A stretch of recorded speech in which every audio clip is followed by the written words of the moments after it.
Last month, Jill Duggar welcomed her second child with husband Derick Dillard. Though they had been performing missionary work in El Salvador for the bulk of the pregnancy, the Dillards returned home for the birth, flying back to Arkansas just ahead of Jill's third trimester. After the birth of their first child, the Dillards returned to Central America to continue their humanitarian efforts. It was widely assumed that they would do so a second time, but earlier this week Jill and Derick announced that they plan to remain in the States and seek ways to continue their work at home. Through a number of circumstances, and guided by much prayer and counsel, we are discerning the Lord leading our family's full-time ministry back to the United States for the time being, the Dillards wrote on their personal website. At this time, God has seen fit for our family to continue serving Him in ministry within the context of Northwest Arkansas, they continued.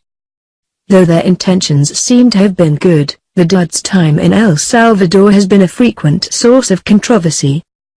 For one thing, Jill and Derick are not licensed missionaries.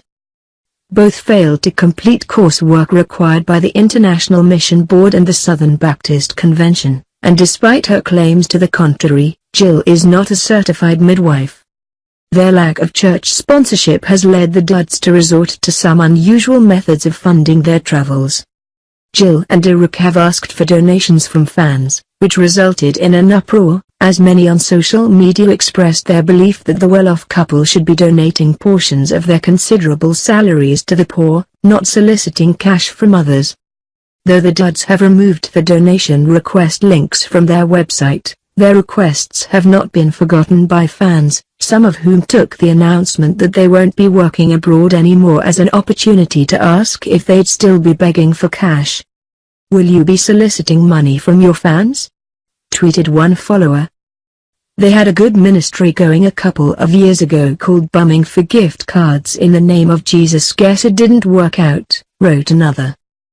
By way of an answer, the Dillards posted an addendum to their original post, reading, "Beginning this month, we are discontinuing Dillard Family Ministries and will no longer be accepting donations through this organization." Yes, it seems the Dillards are very much aware of the outrage over their donation requests, and have thus taken the extra step to assure angry fans, and the IRS, that they'll be shuttering their highly dubious non-profit organization. In all likelihood, it was the uproar over Jill and Derick's lack of proper licensing and solicitation of money from fans that led to their decision to remain in Arkansas. The couple's humanitarian work was supposed to help rebuild Jill's family's reputation in the months following the revelation of Josh Duggar's sex crimes. Unfortunately for the Duggars, like everything they do these days, it just resulted in more scandal. Watch Counting On online for more from reality TV's most controversial family.